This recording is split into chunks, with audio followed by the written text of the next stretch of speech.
నమస్కారం గురుగారు. నమస్తే అమ్మ. గురుగారు, మన ఇంట్లో ఉండే పూజ గదిలో గాఢ రంగులు వాడకూడదు అని అంటారు.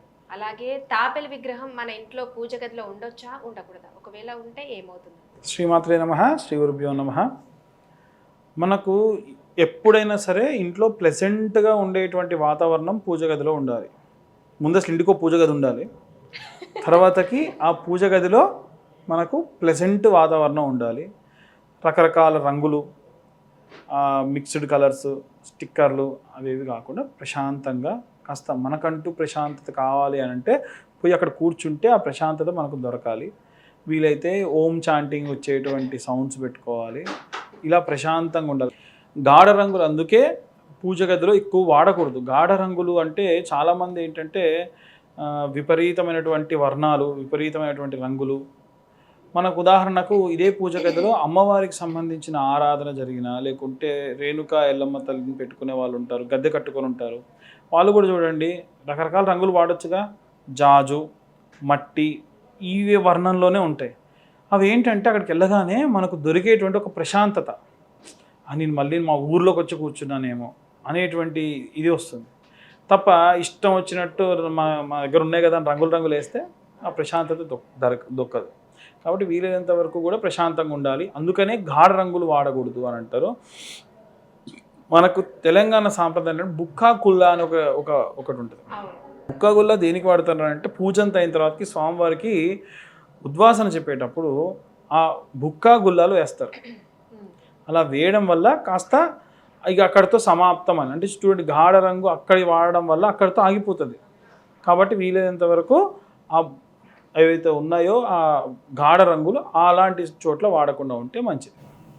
ఇంకా మీరు అడిగినటువంటి ఇంకొక ప్రశ్న ఏంటంటే తాబేలు విగ్రహం పూజ గదిలో కానీ ఇంట్లో కానీ కోటీశ్వర్లు అవుతారా? ఏ విగ్రహాలు ఏవి పెట్టుకున్నా కోటీశ్వర్లు అవ్వరండి. కాకపోతే తాబేలు శుభానికి సూచకం. ఉదయాన్నే లేవగానే మనము గణపతి ముఖాన్ని చూడాలి. ఆయన సకల మంగళకరుడు, అన్నీ మంచి చేసేవాడు. అది కూడా వక్రతుండ మహాకాయ. వక్రతుండం అంటే ఎడం వైపుకు తిరిగి ఉంటుంది. వక్రతుండంతో ఉన్నటువంటి ఆ యొక్క గణపతి ఉంటే చాలా మంచిది.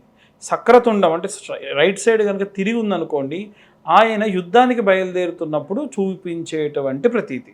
అలాగే తాబేలు కూడా ఏంటంటే ఉంగరం పెట్టుకుంటే కూడా అది ఒంటి పైకి ఎక్కిందని ఒక ఆయన అంటాడు, కిందికి జారిపోతుందని ఒక ఆయన అంటాడు. ఎటువైపు వెళ్తుందని కాదు, దానికి మీరు ఎంత విలువిస్తున్నారు, దాన్ని మీరు ఎలా చూస్తున్నారు అనేటువంటిది మాత్రమే మనకు పరిగణలోకి తీసుకోవాలి. తాబేలు ఉంది, ఈ తాబేలు ఇంట్లో మీరు పెట్టుకొని ఉన్నారు. అక్కడ మీరు దాన్ని రోజు ఏం చేస్తున్నారు? అది ఉందంటే ఉంది అన్నట్టు కాకుండా అది రోజు కడిగి దాన్ని మళ్ళీ కొంచెం నీళ్లు పోసి పెట్టడం, దాన్ని చూస్తే ఏదైనా ప్రశాంతంగా ఉండడం, అది ఆయుకారకం.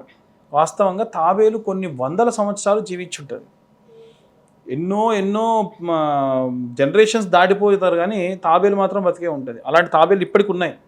అంత తొందరగా దానికి మరణం రాదు. తాబేలు చాలా నెమ్మదిగా వెళ్తుంది, ఆలోచించి అడిగేస్తుంది. తొందరపడి ఎవరికి కూడా దాని ముఖాన్ని కూడా చూపించదు తెలుసా. కొత్త వ్యక్తుల లోపలికి వెళ్ళి దాచుకుంటుంది. మనిషి యొక్క ఆకారాన్ని బట్టి, మనిషి యొక్క స్టామినాని బట్టి, లేదా అక్కడున్న పదార్థాలు, ఎక్కడున్న జంతువుల యొక్క స్టామినాని బట్టి అది అసలు ముఖమే చూపించేది, లోపల ఉంటుంది. వీడు బాగానే ఉన్నాడు, నన్ను ఇబ్బంది పెట్టట్లేదు, లేదా ఈ జంతువు నన్ను ఏ ఇబ్బంది పెట్టదు అనుకుంటేనే బయటికి తల పెడుతుంది. సో చాలా రకాలుగా చూసుకుంటే తాబేలు చాలా అది ఎలా ప్రవర్తిస్తుందో మనం అలా ప్రవర్తించాలనేటువంటి దాంట్లో కారణం. అంతే తప్ప దానికి కోటీశ్వర్లు అయిపోతారు అని అంటే ప్రతి ఒక్కళ్ళ ఇంట్లో పెట్టుకుంటే ప్రతి ఒక్కళ్ళు కోటీశ్వర్లు అవ్వాలిగా కాదు. కాబట్టి మనం ఏదైనా సరే ఇదే కాదమ్మా, మన హైందవ ధర్మంలో మనం పాటించే ప్రతిదానికి కారణం ఉంటుంది. మనం అర్థం చేసుకోవడంలో ఉన్నటువంటి లోపం అది. కాబట్టి మనం ఎంతవరకు అంత అర్థం చేసుకోవాలనేది నా ఉద్దేశం. ఓకే గురుగారు, చాలా చక్కటి వివరణ అందించారు. ధన్యవాదాలు. ధన్యవాదాలు.